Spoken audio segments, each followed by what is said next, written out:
Hi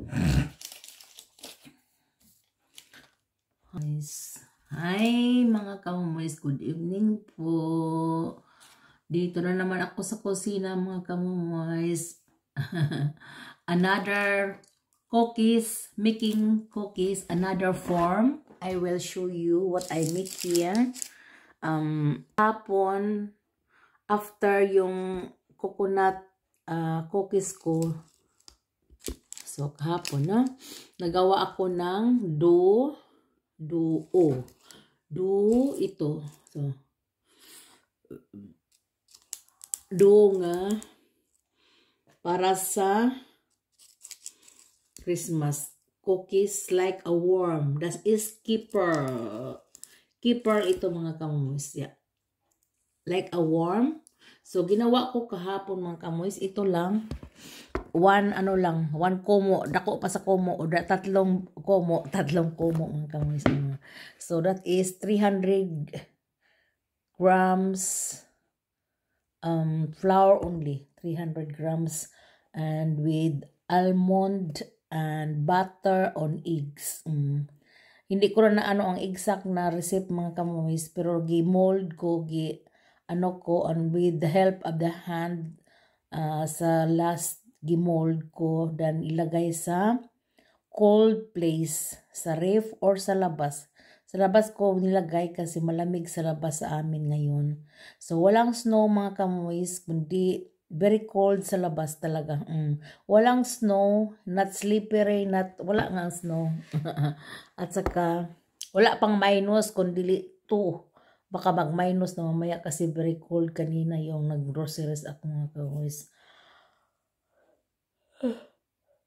I'm very tired. Magayuro ako pagkatapos nito. So, I will mold ha. Tingnan niyo mga kamoys.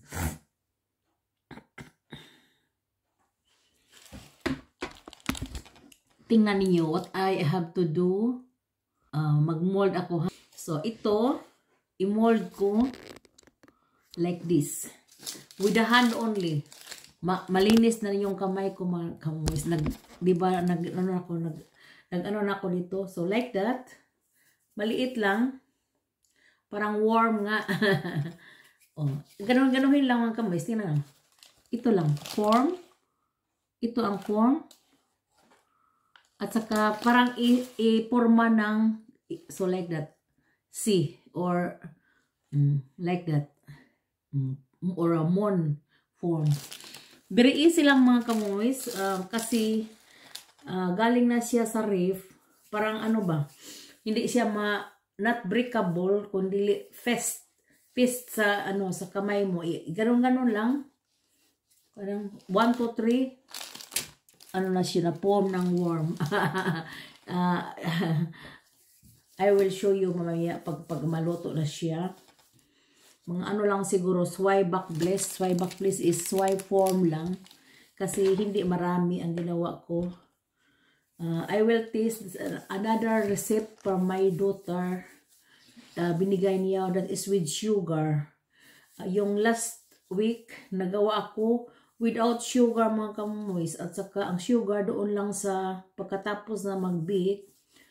Ilagay lang dito, for example, like this. Ito, mas matamis yun mga kamoys kasi maglagay pa din ako. That is 2 vanilla sugar. 2 packs vanilla sugar with powdered sugar. Powdered sugar is powdered sugar and vanilla sugar. Pagkatapos ito maluto mga kamoys, ilagay ko dito ang mga niluto at saka iligid-ligid. Iligid parang ano ba, syakoy. Syakoy nga way kamay. Oh. Parang ito mga kamoys. Oh. Pero i-bake lang, not in the fats. Kundi i-bake lang yung mga kamoys. I will show you pagkaluto niya.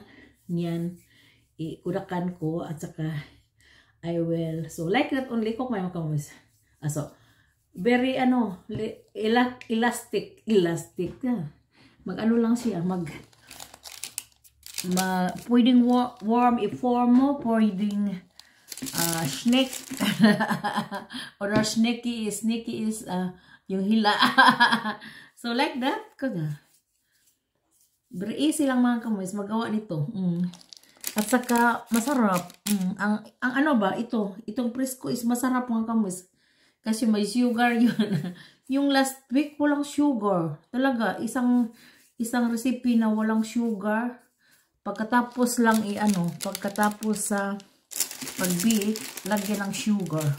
Iba din yun. At saka, sabi ni asawa ko, hindi daw masarap. Yeah, syempre, pag walang sugar, hindi masarap, no? Mas mabuti may sugar, mga kamoys, no? Pero mag-ingat tayo sa sugar, baka marami tayong sugar. Since nag-bake ako, mga kamoys, marami akong sugar na kain, no? Kasi, yung mga cookies na ginawa ko, may sugar yung mga kamoys. Hindi pwede kung walang sugar kasi hindi masarap. Hindi naman ako diabetes, but I have to ingat. Baka mag-diabetes tayo mga kamoys kasi matanda na. Hindi natin alam, no? Ako is high blood mga kamoys. High blood ako mga kamoys since na ipanganak ko my third child. After that, yung nanganak ako, I will tell you, nanganak ako anak ko yung youngest, nanganak ako sa youngest.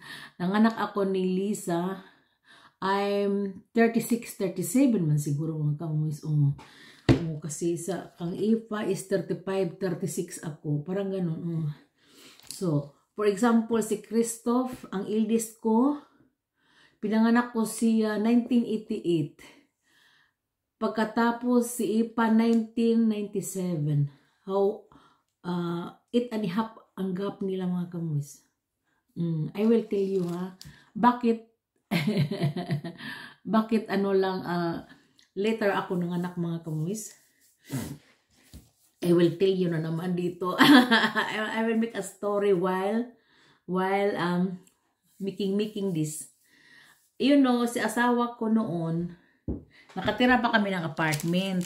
Yung maliit na apartment. So, yung nag-asawa kami, yung bago siya na kinuha niya ako sa Pilipinas. So, nagpakasal kami doon sa Philippines. Pagbalik namin, may apartment na maliit talaga na giupahan na niya. Pero hindi pa na renovate.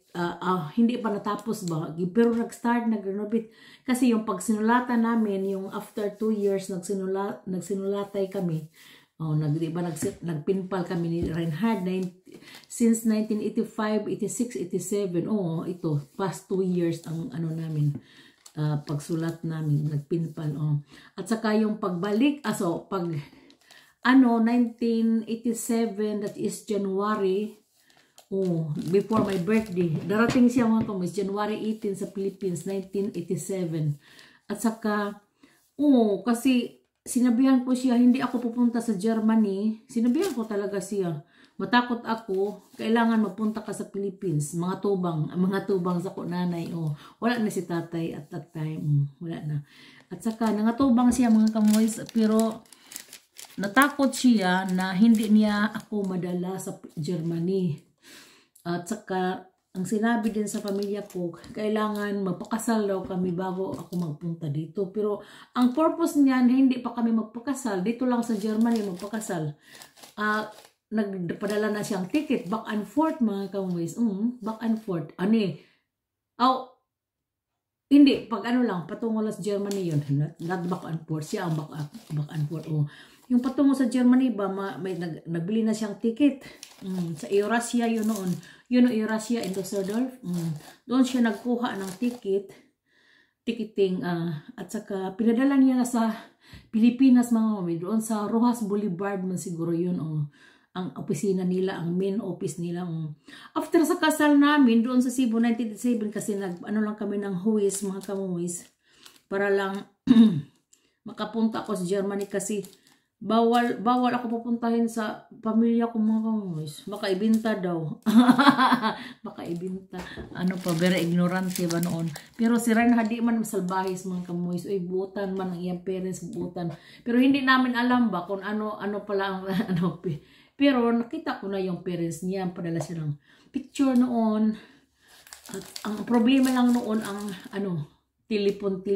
Kasi wala kaming telepon, nakatira kami sa bundok. We were not living in the city. We are in Camotes. So, my God. At that time, Carlos, wala pang kurente doon sa Camotes. My God. Doon sa ano namin. Sa baryo namin, wala pa yung kurente. Time, my God.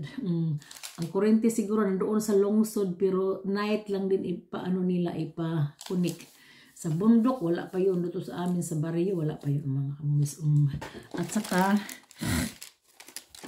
doon sa syudad, yung cousin ko talaga, nagtrabaho sa footstep. Itong nagpalusulod sa akin ba? Yung before darating sa Reinhard, kasi sabi niya, darating siya January 18. At sinabihan ko si cousin ko na kailangan, kung may, kasi binigay ko ang telephone number sa footsteps, sa Colon footstep mo pala. Kasi nag-cashier siya ang cashier, no? Sinabihan ko siya, kung may tatawag na from foreign countries, that is Reinhard. Nakilala niya si Reinhard kasi sinabihan ko na siya, na ito si Reinhard, yung ano ko, pinpal, darating siya sa Philippines. Alam niya na darating. Nag-andam na kami kamuis. Pero, at that time, January 18, 1987, is very full, fully booked ang mga hotel. Walang na ano namin mga kamuis. Even magpunta sa magsundo ni Reinhard. Late na nasundo siya pagkagabi na kasi maraming walang taxi mga kamuis. Naglakad ang mga tao. Kami rin, gusto maglakad patungo from Cebu City to Lapu-Lapu. Malayo yung kamus eh. Magsakay ka ng 30 minutes yun. At saka gustong lakarin namin. Sus, my God. Mabuti na lang doon kami sa may kilid-kilid patungo sa Mandawi. Naglakad na kami Nag-start na kaming lakad sa cousin ko. Tatlo or apat. Tatlo. Naglakad na kami kamoys o dalawa, nakalimutan ko. Basta kay may ako, yung cousin kong namatay, siya ang nag sa akin together. Kami ng taxi, gano'n ba? Taxi, hanggang doon sa kilid-kilid patungo sa may estina patungo sa Mandawi mga kamoys. Doon kami nakasakay patungo Lapu-Lapu sa Mactan Airport. Mactan Airport noon mga kamoys, very sira pa, hindi pa maganda. 1987. Grabe mga kamoys. Sus mga kamoys, pag hindi ko nga akalain darating siya, akala kasi hindi siya nagtawag. Akala ko, never mind, hindi siya tatawag. Lang ako ba, I'm thinking, never mind, hindi man siya tatawag. Wala siguro siya. Ganon lang, pero gitry namin nga sunduin. Kasi sabi niya, magpasundo siya.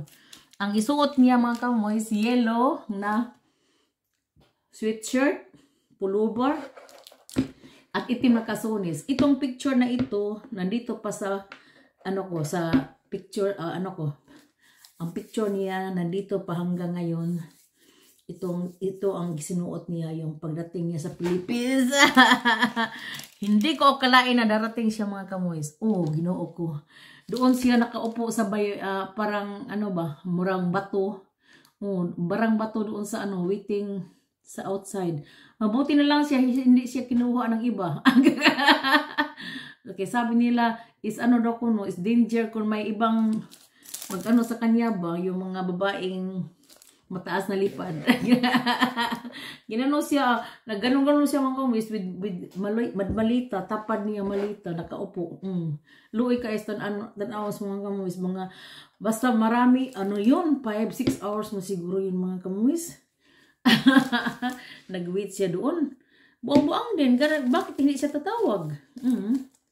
Dan ito ang nangyari, wala kaming not expected nga makahiga kami sa mabuti lang ang auntie ko, hindi naman magandang bahay na niya, pero dos andanas ba. At saka binigay niya ang auto ang kwarto nila mga kamoys para lang sa amin ni Reinhard at that time. Pero si Reinhard is very butan, hindi yon at that gabi, sabi niya no, akala kanya mag-offer ako. No, I'm not offering myself, no. Sabi niya, ano lang kami sa isang bed together. At saka, sabi niya, after the wedding ko no fighting. After the wedding fighting. Mo to di isulti mga kamuis. Pero gihagkan ko niya. Pero ako ni hello ti mga kamuis. Murang to baklaon pud si Iran has on tanaw.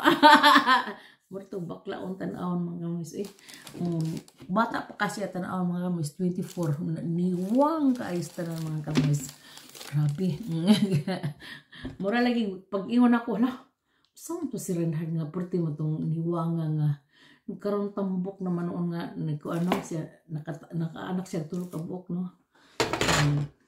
Mo to siya mga kamuis na after namalik mi din sa Germany yung lupad mi anang February 13. After sa kasalamin January 29 nagpakasal kami mga kamuis sa Standis kanang hoist kasi hindi nga papayag ang pamilya ko na papuntahin ako sa Germany na walang kasal. That's why nagpakasal kami para may kapayapaan. So mga kamoys. At saka yung pagdating namin dito, that is pagkatapos February 13, I'm afraid kasi Bernice, pero may devotion ako noon mga kamoys, yung Senior Santo Niño every Friday. Palagi akong nag-devotion yan.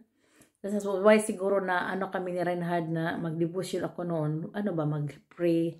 May devotion yun. Friday ang Senior Santo Niño. Ang Wednesday is Mother of Perpetual Health. Nakahelp yun mga kamoy sa life na ako. Na makapunta dito sa Germany siguro ba. Nakapunta talaga kami. Pagdating ko dito mga kamoy, February 14 is very daghan kayo snow. Ang ako ba kaning ako nalubong ko niya ako ang kuan kaning staple may palitan kog staple dayon kuan ba kanang kanang ako tuhod ba nalubong sa snow. Grabe daghang snow atong pag-abot na ako mga kamoy February 14, 1987. Di gyud na ako na malimtan mga kamoy na ko'y picture. Abi ni mo si Renhard nagdaog jacket kanang ikan to siya sister pero bago pa di alam sakto siya sister ba di alam sakto gidania blue na koy mga picture mga kamustanan ako na ipakita next time ako na i-post next time.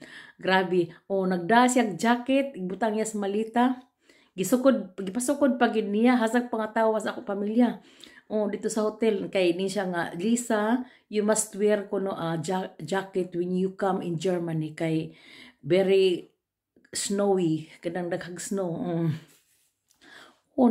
Nag-jacket ko mga guys. Pag abot niya mo sa Frankfurt, no, nang lupad, nang kuan, gisundo mi sa igagaw ni Renhard mo, nag-drive, si Oma, mo nag-biglight niya.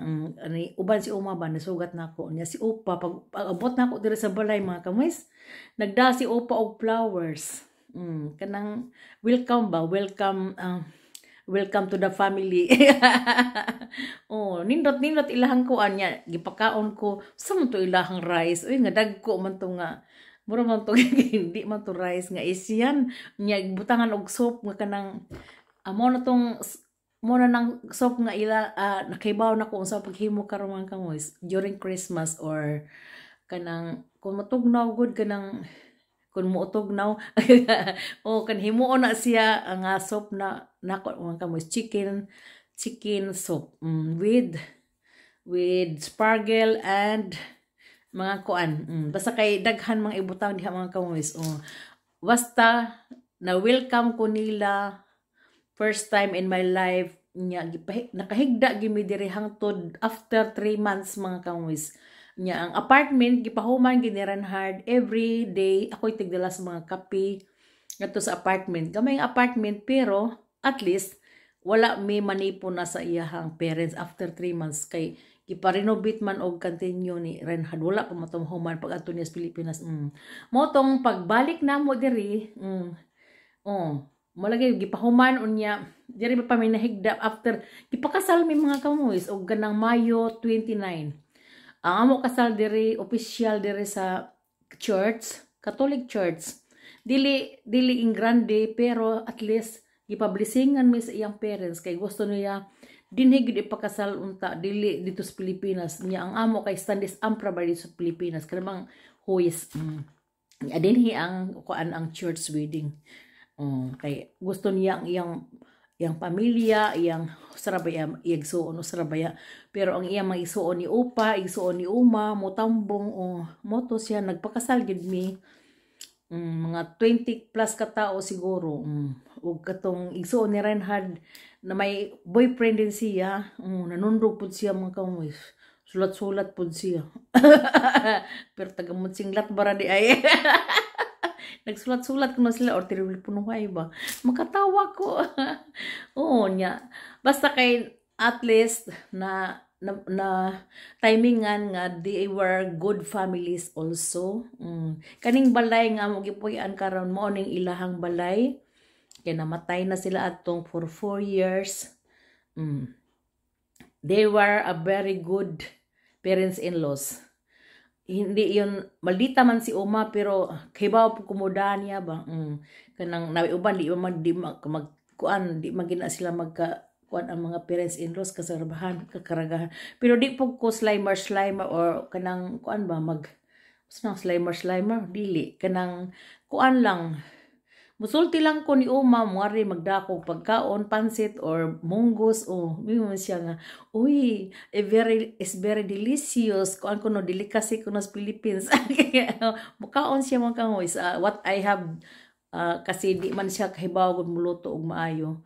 Mag-init ras pagkaon, magkahibaw siya, og fried, og pancake, alam niya, og kanang, basta kay, ang iyagon anak sa una, nagtrabaho manggod katong iso ni Reinhard ba sa, murag catering di ay niya ang iyahang kuan ang ilang pagkaon daghan man gud sobra dili sobra nga sobra sa mga tao kun dili sobra nga kanang nadaghan ba nila prepared kay naaman siya sa Bosch Fiesen kuan ba nagtrabaho sa kanang magtindas mga pagkaon ba sa catering niya mingon man na si mother-in-law nga magkinahanglan magdaka o pagkaon niya tagaan niya kwarta ang ako sister-in-law. Nakakwarta to siya mga kamuis every day kada adlaw from Monday to Friday magdala ginagpagkaon si Ermi ang ako sister-in-law. Unya nga may mga mga kamuis ngari lang may mga sa bag-o pa ba kanang wala pa ko'y anak si Cristo pa to sa gamay pa.